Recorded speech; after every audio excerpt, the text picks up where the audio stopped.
Hi all, ഇന്ന് നമ്മൾ നോക്കുന്നതാണ് അനന്താസനം. അനന്താസനം നമ്മൾ ശവാസനത്തിൽ കിടക്കുക, അതിനുശേഷം ഒരു സൈഡിലേക്ക് നമ്മൾ ചരിഞ്ഞ് കിടക്കുക. അപ്പോൾ നമ്മുടെ തലഭാഗം ഉള്ളം കൈ കൊണ്ട് ചെവിയുടെ അടിയിൽ സപ്പോർട്ട് ചെയ്യുക. അതിനുശേഷം ചരിഞ്ഞ് കിടന്നുകൊണ്ട് നമ്മുടെ കാല്, ഏത് കാലാണോ മുകളിൽ വരുന്നത് ആ കാൽ ഏകദേശം ഒരു 45 ഡിഗ്രി ഉയർത്തുക. ഓക്കെ, ഇതൊരു ബിഗിനർ ലെവലിലെ അനന്താസനമാണ്. അപ്പോൾ ഈ 45 ഡിഗ്രിയിൽ തന്നെ നമ്മൾ ഉയർത്തി അതിനെ ഹോൾഡ് ചെയ്യുക. ഈ ഹോൾഡ് ചെയ്യാനുള്ള സമയക്രമം എന്ന് പറയുന്നത് ഏകദേശം നമ്മുടെ ഓരോരുത്തർക്കും അനുസരിച്ച് ഓരോ കപ്പാസിറ്റിയാണ്.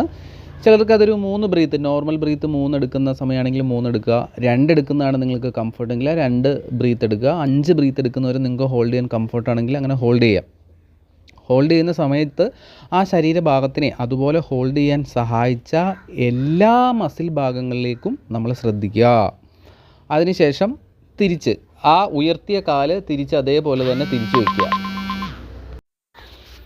തിരിച്ച് ആ രണ്ടാമത്തെ, അതായത് താഴ്ത്ത് വെച്ച കാലിലേക്ക് തന്നെ ആ ഭാഗത്തേക്ക് വയ്ക്കുക. അതിനുശേഷം ശവാസനത്തിലേക്ക് തിരിച്ചു വരിക. തിരിച്ച് വന്നതിന് ശേഷം ഓപ്പോസിറ്റ് സൈഡ്, ഇപ്പം നമ്മൾ ആദ്യമേ ചെയ്തത് വലതുവശത്താണെങ്കിൽ നമ്മൾ വീണ്ടും ഇടതുവശത്തേക്ക് ചരിയുക. അതിനുശേഷം മുകളിൽ വന്ന കാല് സെയിം സ്റ്റോറി, 45 ഡിഗ്രി ഉയർത്തുക, ഹോൾഡ് ചെയ്യുക. ഹോൾഡ് ചെയ്യാൻ സഹായിച്ച മസിൽ ഭാഗങ്ങളിലേക്ക് ശ്രദ്ധിക്കുക.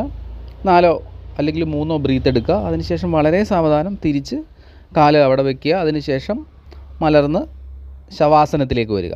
അപ്പോൾ ഇങ്ങനെ 2 സൈഡും, അതായത് വലത് സൈഡും ഇടത് സൈഡും ആവുമ്പോഴാണ് ഒരു കൗണ്ട് കംപ്ലീറ്റ് ആവുന്നത്. അങ്ങനെ ഈ 2 സൈഡും 3 തവണ നമ്മൾ കംപ്ലീറ്റ് ചെയ്യുക. ഇങ്ങനെയാണ് നമ്മൾ അനന്താസനം ചെയ്യേണ്ടത്. പിന്നെ നമ്മൾ ചെയ്യുമ്പോൾ ശ്രദ്ധിക്കേണ്ട കാര്യങ്ങൾ എന്ന് പറഞ്ഞാൽ താഴത്തെ കാല്, അതായത് ഒരു കാല് നമ്മൾ ഏകദേശം 45 ഡിഗ്രി ഉയർത്തി, അപ്പോൾ കൈകളും ആ ഉയർത്തിയ കാലിൻ്റെ കാൽമുട്ടിലേക്ക് നിവർത്തി വയ്ക്കുക. കൈകൾ ഒരു കൈ നമ്മൾ തലയിൽ സപ്പോർട്ട് ചെയ്ത് വെച്ചിരിക്കുകയാണ്. താഴത്തെ കാല്, അതായത് മാറ്റിൽ മുട്ടിയിരിക്കുന്ന കാലിൻ്റെ കാൽമുട്ട് നമ്മൾ നിവർത്തി വയ്ക്കുക. നോട്ടം നമ്മുടെ സ്ട്രെയിറ്റ് ആയിട്ട് വയ്ക്കുക, അതായത് തല സൈഡിലേക്ക് നോക്കരുത്.